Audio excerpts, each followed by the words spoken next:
x to the 3 আমি আবার বলছি log x base y equal যদি 3 হয় y equal to আমরা লিখতে পারবো x to the power 3 অর্থাৎ এখান থেকে লগটা চলে যাবে এটা হচ্ছে লগের একটা সূত্র তাহলে চলো আমরা দ্বিতীয়টা সমাধান করে দিই প্রথমে নিলাম তাহলে এখন কত হবে প্রথমে আমরা log সমস্তটা একটু দেখে নিই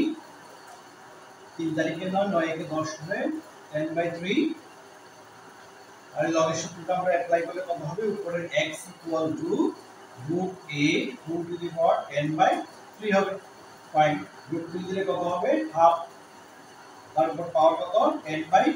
আমরা জানি পাওয়ার কত থাকলে পাওয়ারে গুণ হয় তাহলে এটা কাটাকাটি করলে কত হবে 8 5/3 হবে 8 কে ভাঙলে কত হবে 3 2 কিউব হবে 2 কিউব তারপর কত 5/3 এখন এই 3 উপরে এটা হচ্ছে উপরে 3 নিচে 3 কাটাকাটি করলে কত হবে 2 5 ইকুয়াল টু কত 30 এটা হচ্ছে আর সমান